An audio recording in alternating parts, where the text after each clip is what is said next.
Okay, hello class. My name is Raquel Felix Key. I'm Bio 165, Anatomy and Physiology with Mr. Awadallah. And the purpose of this exercise is to list 30 parts of the skull. So I'm going to be using my skull here, Johnny, who's my friend here. He's had a really rough time with my voice, so bear with me if I move him around and play with him. This is my sheet listing my bones that I'm going to be discussing. I'm hoping that you're able to see them there. I listed 30 of them and I handwritten them. Okay, the first thing we're going to start with is the frontal bone. Listing the frontal bone right here is the front parts of the skull. The middle parts of the skull is considered the parietal bones that are divided in two. The occipital bone is the one located in the back. We have the temporal bones on the side here. They're considered temporal, meaning time, I believe is that. And the gray hairs come here, I believe, in the beginning.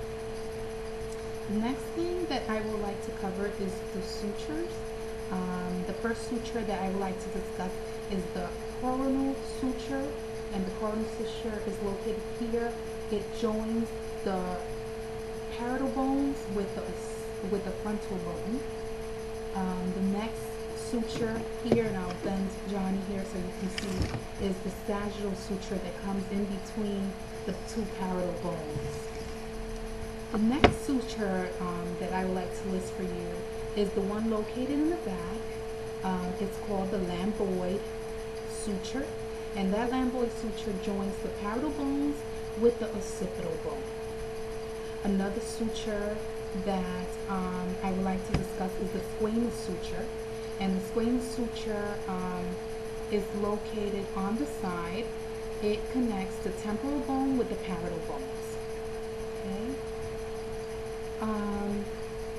The next thing that I would like to list, and I'm going to be looking at my sheet here to tell me the next bones that I need to discuss, is the nasal bone. And the nasal bone is the bridge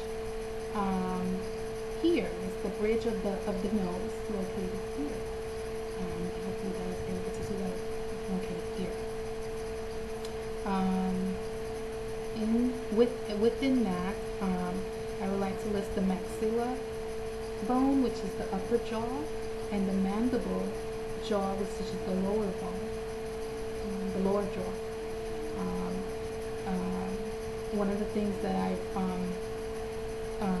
learned is that the lower jaw is one of the strongest parts of the facial skull.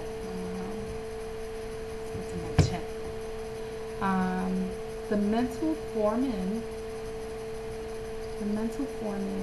is considered this hole right here. I believe is the mental foramen. It locates the mental nerves of the jaw. It's the hole where the mental nerves go through. Another bone is the zygotic bone. It's called the cheek bone here, located here. Another bone that I would like to list for you is, and I'm going all over the place now because I'm trying not to look at my list, but bear with me. The perpendicular bone here, the perpendicular plate of the ethmoid bone, which includes the vomer, which is located in the bottom of the perpendicular plate. And this is in the nasal septum. Within the nasal septum, and it will be difficult to see because this is a smaller skull, it's inside we would have the the middle concha, which is located on the top, and the inferior concha which will be located on the top, on the sides of the perpendicular plates of the ethmoid bone. The anterior nasal spine is located on the bottom, and the external meatus, auditory meatus, is on the side, located here on the side, and is the passageway of the transmission of sound waves to the eardrum. What other bones did I cover? Let's go to the orbits and the sockets of the orbits. Up here, located up here, are the supraorbital foramen. I don't know if I'm pronouncing that right, but the supraorbital foramen. And then they have these little holes right here, which are the inferior orbital foramens, located here. Within the socket, we would find the superior orbital fissure, which is above the sphenoid bone, and an inferior orbital fissure, which will be underneath the sphenoid bone. Within that socket, also onto the side, would be the lacrimal bone and the ethmoid bone. One of the things that I didn't list would probably be the mandibular ramus. And now I'm trying to gather my thoughts about the mandibular ramus. And yes, the mandibular ramus is the bridge here on the lateral side of the skull here. That's the mandibular ramus of the jaw.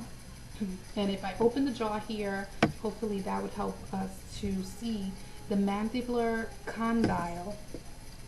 I believe the mandibular condyle is the back part, head here located of the jaw. I hope you're able to see that there. And the front part is called the coronoid process of the mandible. It's the front part here. Front part here. Sorry, Johnny. Another bone, and I think that would probably be my last bone, and that's list of things that I need to cover. I think that would be 30, would be the mandibular notch, which is located here in the inside. It's a hook inside the jaw here, the mandibular notch located here. Okay, I think this concludes me listing the 30 parts that Mr. A wants us to list. I hope he doesn't do that, because I kept looking at my list. I don't know if I'm supposed to be doing that, but that's that. Thank you for seeing my video. Bye.